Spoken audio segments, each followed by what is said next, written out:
All right, Liv. There was some trepidation when the USA lost to Lithuania. Right. Tried to have a furious comeback.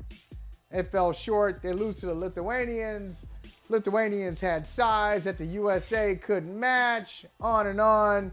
They advanced to the quarterfinals anyway after that loss. Then they take on Italy. And it was back to business as usual. They were both 4-1 coming into this game. One team is 4-2 now, and it's not the USA. This is what we expected. Any lessons learned? Any lessons learned from the last two games, whether it's the beatdown of Italy or the loss to Lithuania from the USA? I mean, I think I share the same sentiment that I always have, which is the USA is the production of the best players in the world. I mean, even, everyone faces a loss here and there. Everyone does. But again, they're just dominating. And what I love the most about, the USA games and whatnot is that you start seeing players that are in the NBA league that maybe get lost in translation or, aren't the star pupil on their, particular squad. A Mikal Bridges balling out. There's a lot of people that had a really big issue with his involvement in the All-Star game.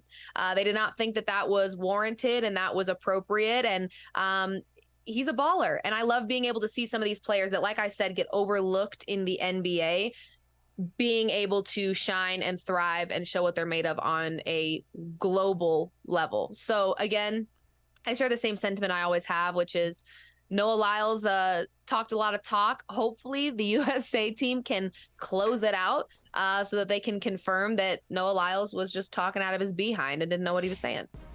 So there. Yeah, well, clearly he was. And I'll tell you, I know, because I'm not a grown-up yet, Liv. And one day I'll be a grown-up, okay? I'll be a grown-up. When this happens, I will have achieved adulthood.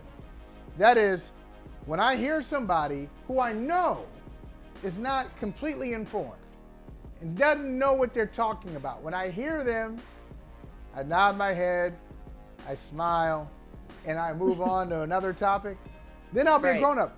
But I'm not. Me either. I know Noah Lyles, I mean, we talked about it before. It's just such a dumb take. It really is. It's very dumb. Like, all you'd have to do, forget about talking to the great players born in the U.S., whether it's Kevin Durant, Steph Curry, LeBron James, any of those guys, Ja Morant. You don't have to talk to any of them. Don't talk to any current U.S.-born star. Don't talk to any North American star. Dylan Brooks, sorry. We're not talking to Canadians, okay? We're not talking. Just go around the world and ask any great player on the other side of the world where the best basketball is being played. Hey, have you seen that photo of Nikola Jokic wearing a Nuggets sweatshirt as like a infant toddler? Nikola Jokic, who is right now the best player in the world, I'm going to say it, Noah Lyles, don't get your feelings hurt, in the world, was wearing a Denver Nuggets sweatshirt in Serbia as a toddler. Case closed. Yeah, I mean, so it's really a crazy comment. There it is. I think there it is. Oh, look at that. You asked for it. We get it delivered. Denver Nuggets. Come on. Love it. Love it, love it, love it. Was, Jokic as a toddler, did the physician say he's in the 97th percentile or 99th percentile in height at that point? Or did he have a growth spurt? What happened? If he had a growth spurt, then I need to know what kind of meals he was eating because it worked, man. It worked. Yeah, and the other thing is about USA basketball, and I don't know if they're going to win the championship or not in the FIBA World Cup. But you look at the history of their records. Look at their records in Olympic play going way back. Even before, I'm not talking about 2008, I'm talking about 2004. I'm talking about the 70s. They've been dominating. 80s.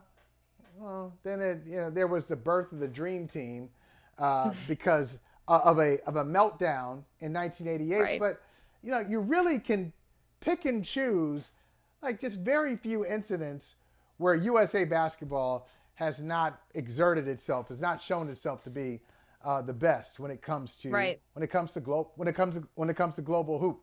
Now, we got the best when it comes to global hoop, and then we got a team. I want to talk to you about this because the last time the Lakers were playing basketball competitively, they were taking on your Denver Nuggets.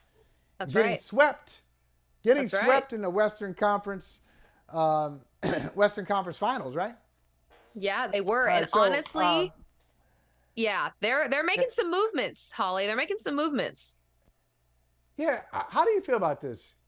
Because I feel like the Lakers just keep signing people. I'm not even keeping up. They just keep signing people. I'm like, how many people you got on the team? They just keep signing these. Like, hey, sign this guy to a 1 year, 2 year, re-sign here, re-sign here. Now we got Christian Wood signing a 2-year deal with the Lakers. He's got a little bit of size. He was good a few years ago. How do you feel about this? I wouldn't say that Christian Wood is in his prime at the moment, which is fine. But what I'm going to tell you is what the Lakers are giving off right now. He's not in his prime, but what I would tell you right now is the Lakers to me are giving off the vibe of they know that they've got some old heads that are injury prone. So they're kind of taking the approach of quantity over quality. That is what it feels like right now. Now, I'm not saying that won't work. I am just saying that they keep adding it. I mean, does money grow on trees in Los Angeles? Because they just keep adding people. And I'm like, whoa. What are we doing here? But again, feels like it's just a quantity type of situation, not a quality in terms of building the depth of their roster. You know, I saw someone tweet, oh, this is officially the deepest roster in the NBA. Name 6 right now. You can't. They've got a lot of people. Sure. Is it someone that I would want to throw in a playoff spot against the Denver Nuggets to try to avoid getting swept? Hell no. So again, they've got a lot of people. Not sure that the quality is quite there. Now, again, if you get a healthy LeBron James, Anthony Davis, Austin Reeves for the whole season, not sure you have to worry about the quality of your depth. But we know Anthony Davis staying healthy throughout the entirety of the season last year or into the playoffs was a rarity. LeBron James, as great as he is, he's getting older. So again, I think that they're going to have to start switching over to that quality mindset in the next couple of seasons. But I'm not as a Nuggets fan, I'll tell you, I'm worried about the Lakers. I think that they got a taste of an embarrassing loss and they've got LeBron James on their side. It's like with talking about the Chiefs.